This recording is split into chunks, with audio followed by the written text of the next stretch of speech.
منك لم تر قط عيني وأجمل منك لم تلد النساء خلقت مبرأ من كل عيب كأنك قد خلقت كما تشاء إن الله وملائكته يصلون على النبي يا أيها الذين آمنوا صلوا عليه وسلموا تسليما اللهم صل على محمد وعلى آل محمد كما صليت على إبراهيم وعلى آل إبراهيم إنك حميد مجيد اللهم بارك على محمد وعلى آل محمد كما باركت على إبراهيم وعلى آل إبراهيم إنك حميد مجيد. معزز محترم زما درنو خوږو مسلمانانو ورونو، د حدیث او د آیات کې د نیک عمل او د الله د رضا د اعمالو بیان شوی. امام بخاری رحم الله په کتاب الایمان کې او صاحب د مشکات په اوله د مشکات کې یو حدیث وروړي چې د صحابه د رسول الله صلی الله علیه وسلم خواهش دا راغلی، دا به خواهش راغلی او دا به زړو چې دا یو کس راشي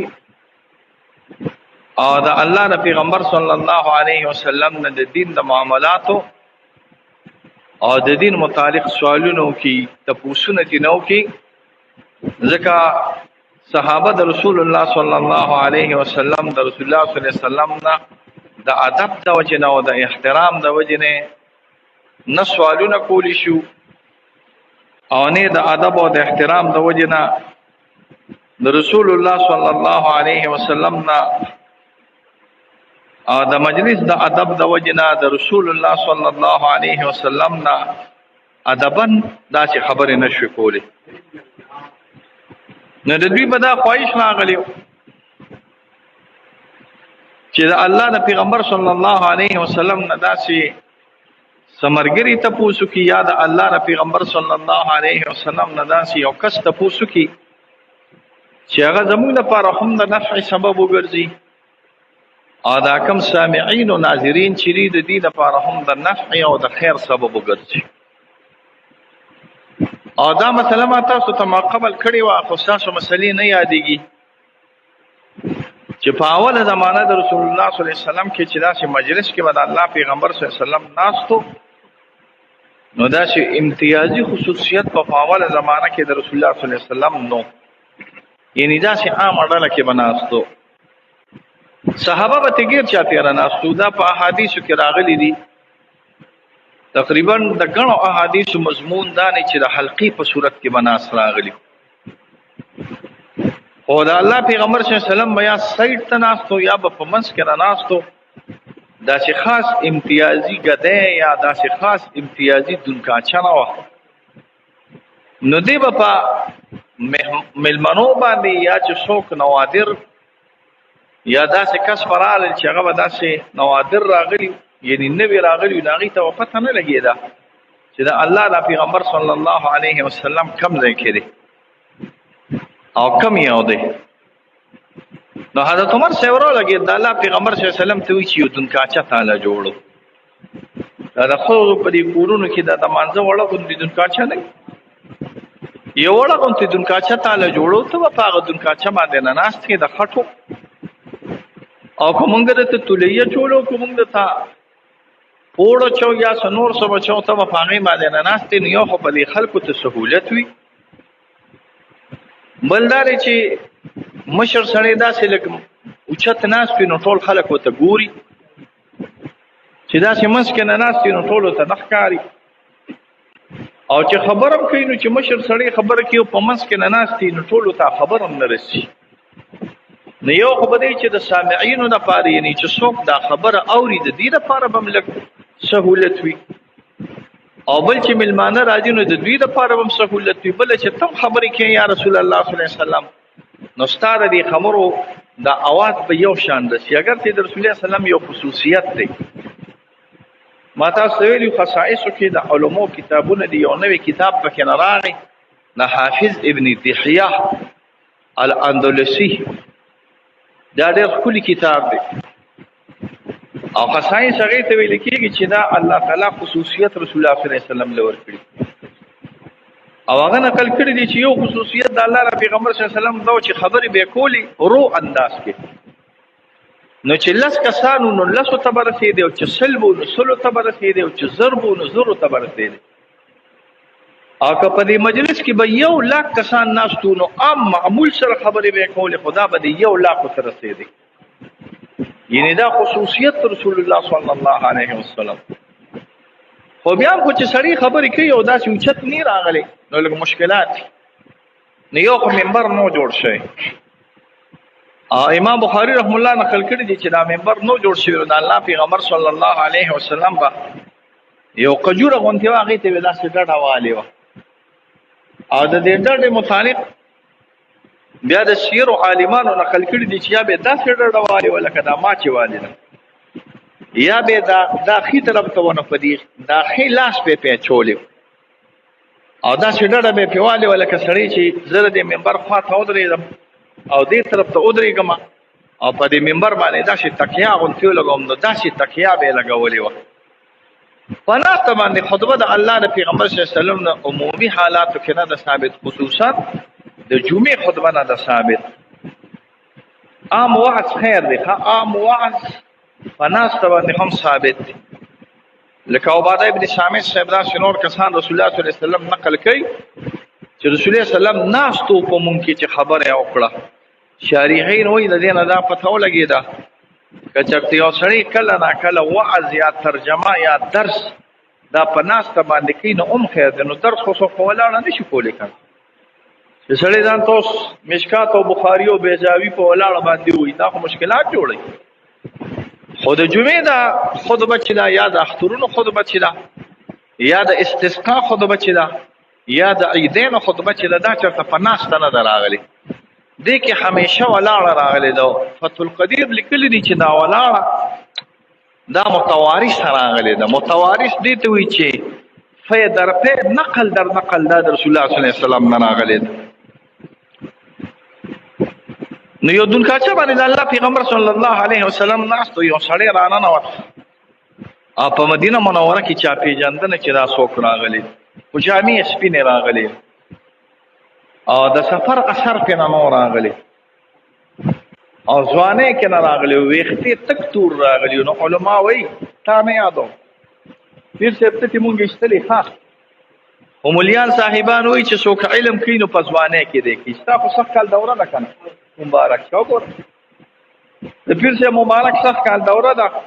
ښه مدیدار نسي او بچي وغږول راوغږول اوس به انشاءالله مولا شي. خو عام دا طالبان نه دي دا چې کله علم کوي نو ګورې په ځوانۍ کې به یې کوي، ځکه د ځوانۍ علم سړي پورې نښلي. دا تا ته خو د خپلو صاحبانو مشرانو دعاګانې چې الله تعالی په دې سپینه ږیره باندې بولا کړي او نور چې تاسو علم کوئ پیر صاحب تم په سپینه ږیره الله بولا کړي. نور چې علم کوئ نو قاریانو طالبانو د ځوانۍ په حالت کې به یې کوئ ښه. او د علم دپاره بار تلل ښه خبره راغلې ده چې سړی علم له بار لاړ شي، یعنې سړی علم د کلي نه بار وکړي، دا ښه خبره ده. څه فرض واجب نه دي راغلی، خو دا د رحلاتو نه راغلي دي.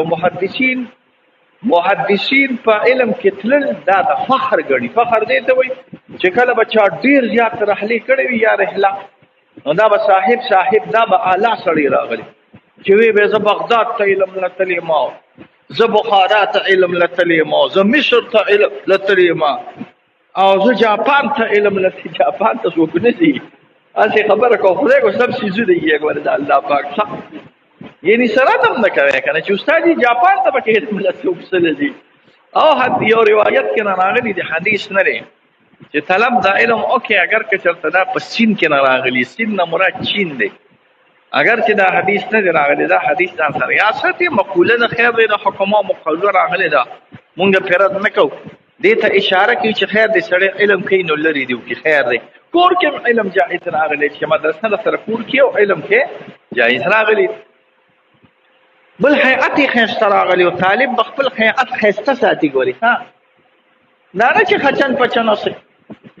ته په دې یو شانتي او سپلې دی بل خډیر پیښه یو هم نه کوي ګوري دا ټول ورځ راځان ته یې نیولې کنه دا شیو افو دې په دا مکوا دا غلو په پیشن کې او غلو په دې ډیرو سنگار منگار کې مکوا سوله سنگار ځان نه مکوا او دا چې صفائی دا ایمان دی صفائی ایمان دی یا نصف ایمان دی یا ربع ایمان دی یا هر څه چې خو صفائی ایمان دی ایمان یو حصہ صفائی کوا او صفائی سره سره دا ډیر سوله سنگار مکوا خو سړی رانه نه وته خسته سړی راغلی جامع تک سپینې راغلی ویخته تک تور راغلی ولا يرى عليه اثر السفر باغي باندې نه لیدل کېده په دا کې سلام یې واچو بیا یا محمد یا رسول الله وی دواړه جایز یا محمد هم جایز او په دغه مجلس کې ذکر د تحریم آیاتونه لا نور نازل شوی چې تاسو با محمد صلی الله علیه وسلم یا محمد څنګه بنوای یا رسول الله بوای دا آیاتونه بیا رسول نازل شوی کیناست او د الله ر پیغمبر صلی الله علیه وسلم نه تپوس کوي یا رسول الله صلی الله علیه وسلم یا محمد مل ایمان څه شی راغلی بیا د هغه نه پس تپوس کوي مل اسلام څه شی راغلی او بیا د هغه نه تپوس کوي مل احسان څه شی راغلی او بیا د هغه نه پس تپوس کوي قیامت په کله راځي د قیامت متعلق ما ته بیان وکړه نو دا الله پیغمبر صلی الله علیه وسلم اول د ایمان بیان کوي که چېرته موقر علی نو زه به ان شاء الله په وضاحت سره کوم نن مې د تقریر موضوع نه د وضاحت سره نشم کولی بیا ته تاسو کې اسلام څه شی دی نو کو بیا موقر علی نو زه به ان شاء الله وایم چې اسلام څه شی دی او خپل مقصد در اعظم بیا ته دریم تاسو کې یو عمل احسان یا محمد یا رسول الله صلی الله علیه وسلم الاحسان څه شی راغلی دی نو حضور صلی الله علیه وسلم فرمای الاحسان ان تعبد الله كانك تراه فان لم تكن تراه فانه يراك احسان دې ته ویل کېږي چې ته د الله عبادت داسې وکړې لکه ته به وایې چې زه الله ایدم اوس تاسو سوچ کوئ چې ته د الله عبادت داسې کوې چې لکه ته وایې چې زه الله ایدم د ډېر لوی محکمې دیجو د ډېر لوی محکمې مشر چې کیمره لګېدلې او ستا په ذهن کې دا راغلی چې دا ډیجو دا مشر ما اینی څنګه په داس کې به اوسې وایې که نه امدا او داس کې به اوسې که نه به اوسې وایې که نه درته پته لګي چې محتمم صاحب کیمره لګولې ده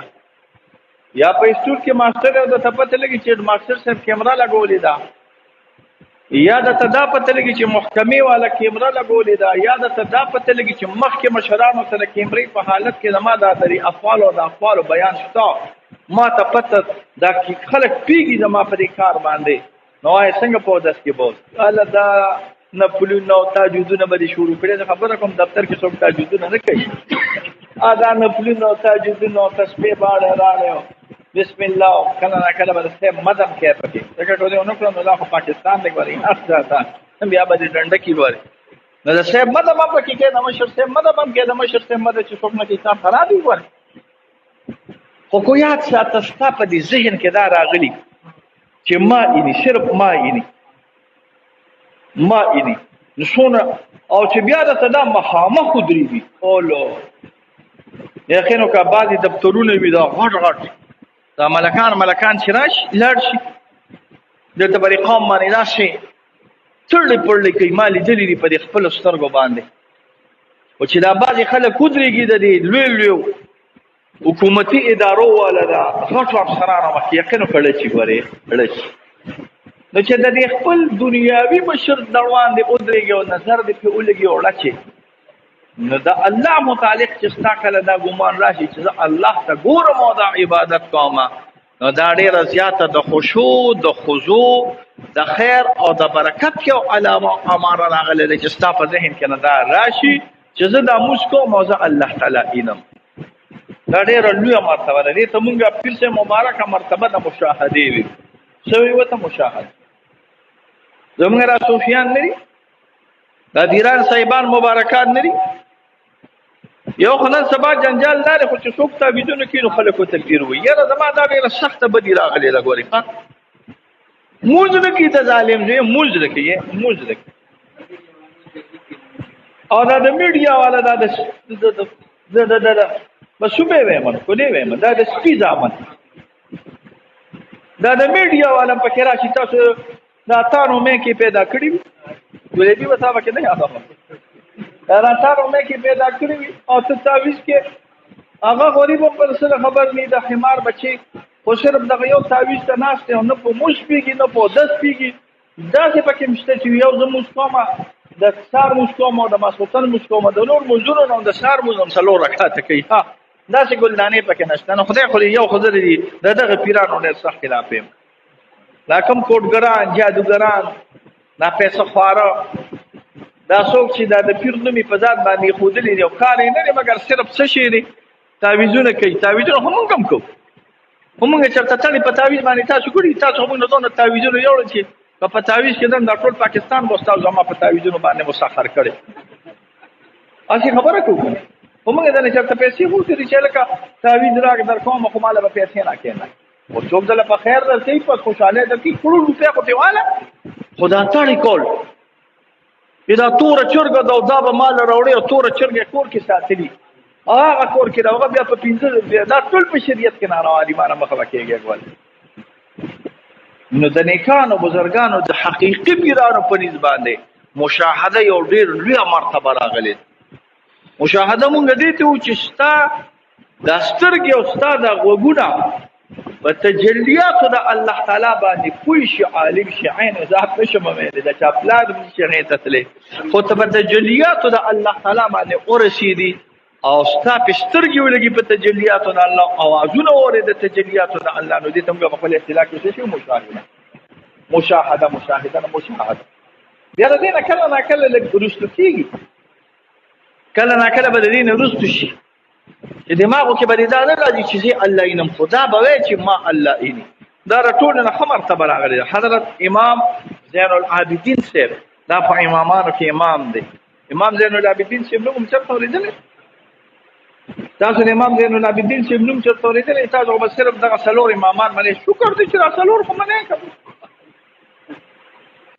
دا سبحان الله نه تاسو کوم مشازه وته ویل کېږي ته هم په خواته دا چې سپینګری نه ته ما تقریر ته کوم تقریر کې مې تاسو کو څو امامان دي تاسو یره 250 امامان نه یا کور قرآن نشه 250 کم دي نه وروته زموږ کلی کې 250 جواتونه 250 امامان 250 جواتونه دا نه چې مشاهده هم ده خو مسجدي او غیر ته مسجدي وي مسجدو کې نه څو تقریر کوي 250 امامان دي او دا په یو دغه کې مخکې چې یو دی روجي او غوېلې وي 250 امامان دي ما کوم څنګه مشاهده ولا په خپل وي 250 امامان 250 امامان نه دي څلور امامان دي خو دې ما شوان نور امامان هم دي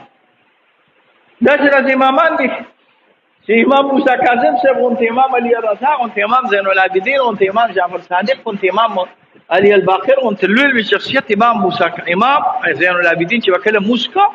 نه یو ځل په موږ باندې ودرېد کور کې اور لګید اور روان او سامان هر څه د خلک بدل رااله چې امام صاحب کور دی اوس ودی دا امام صاحب کور اوس ودی دا امام صاحب کور اوس ودی خپل اطمینان سره ولاړ خپل مونږ خپل اطمینان سره وکړه چې سلامي وګرځو بیا په پته ولګوي کور ودی دی کور ودی دی ولی تا ته پته نه لګیدا او امام باندې د جهنم د اور دون لوی حضور او سخت راغلی و چې د دنیا د اور د حضور او د سخت رانه یې راکړیو او امام بخاری رحم الله روایتو کې راځي اگر چې دا زموږ مستدل نه دي صحابه به کله ناکله په غوښو باندې ولګېدل خو پته به ورته نه لګېدل چې موږ په غوښو باندې ولاړو په موز باندې به ولاړو په غوښو باندې به ولګېدل خو پته به ورته نه ولګېدل چې موږ په غوښو باندې لګېدل دا حضرت علی سے متعلق می او روایت ضعیفه اوریدلې او دا مې د حضرت خالد سے متعلق په واقعي په فتوح الشام کې نقل کړی دی وی حضرت علی سے یا حضرت خالد ابن ولید سے په غشي باندې ولګید هغه شي چې چشتنو وته بیا ایستنو وته ورګرو ته موږ ته یو وخت چې داغه شروبات هیڅ تکلیف پدې ته نه دی به پیګم نه چې داغه شي مانوزي وې څو وخت دې چې کله په مانځه باندې ودی بس داغه شي تنوبات څه بیا پته نه لګي خالد ابن ولید صاحب یا حضرت علی صاحب چې کله ته په مانځه باندې چې څنګه الله اکبر کا کسان ورله غشي تنوباسو ایس په دې په دې باندې چې داغه شي مانوزي غشي چې کله وته سلام یو ګرځو وی غشي مو ویسته وی په تکلیف پېښ په درد پېښ وی په تکلیف او په درد باندې پېښ وی معنی ولی الاحسان ان تعبد الله كانك تراه فان لم تكن تراه فانه يراك خلاف ثابت ته چاله زموږ مليان او طالبان او عوام خداغینا اته لیست زیات چې ابتدایات ساتي ګر دا شمول دا انداز کې مول دا انداز کې چارادام چې څونه وخت کې زلا سینځم یقینو که بعضی کسان هغه عمر وخت کې چارادام کوي لیدلې مې دي چې لا سینځم چې ګورم هغه چارادام کړی او چې څونه وخت کې سړی یو رکعت کې هغه عمر کې هغه لږ رکعت ختم کړی وي نیغېږم نه کنه موږ ته وی ولکه نیغ شه کله نه کله نیغېږم نه پرې قومه کې نو درېږي په دې جلسه کې نو درېږي سیده روان وي ګوري امام ابو یوسف صاحب محمد صاحب را اداره چې د موږ نه کېږي ګوري قومه کې کله ونه درېږي جلسه کې کله کېنه نه تشتم نو د امام ابو یوسف او د امام محمد را اداره چې موږ نه کېږي او یو مسله مې تاسو ته کړې ده خو تاسو نه بیا را شوې ده شامل کړي دي چې یو کرت په یو رکن کې لاس وګراو داسې نو دا مکروه دي دقه رکن کې که بیا د لاس وګراو نو دا مکروه تنزیه شدت دویم نه دي دا اول نه دي او چې درې ځل د څنګه لاس اوچت که په یو رکن کې نو سیده دنه هغه موز لاړه ختم شوی دی فاسد شوی دی ما تاسو ته ویلي زه دا رمضان نه تیر رمضان تللی وم تخبیر یو قاري صاحب انا ما خوا کېو ته د قاري صاحب او بل حفظو اصل کې د جمعات کم قاري صاحب چې هغه مې شاته خوا ته ودرېدو او چې کوم بل مولوي صاحب هغه مخکې که ختم کړو دې ما خوا ته ولاړو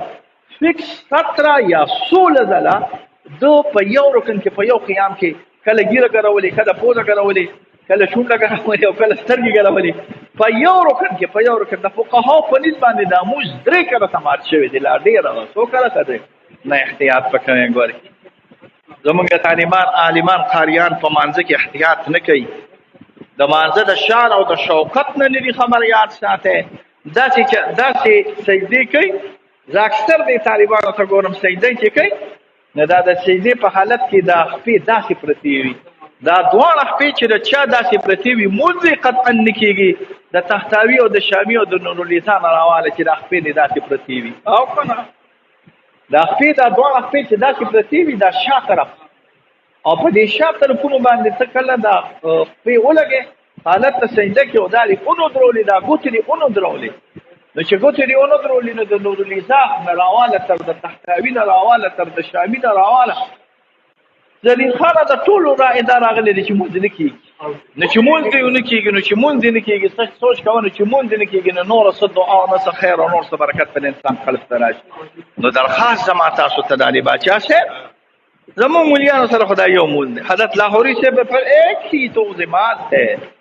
دا یو مونځ راته پاتې شوی دی د میموداري صاحب داسې نور صحابه به داسې راووتل مدینې منورې کې به داسې وګرځېدل راوګرځېدل وې دا الله د پیغمبر د زمانې نه هیڅ نه پاتې شوي صرف امت کې دا یو مشبه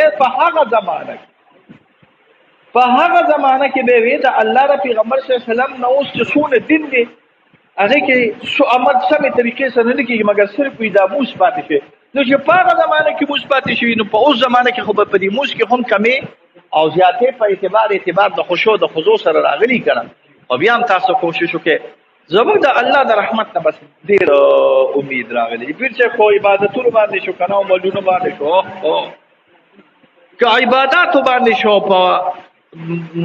عملونو باندې شو کنه نو زه شو یم که په ټول پاکستان کې بغیر د ډېرو لویو خلکو نه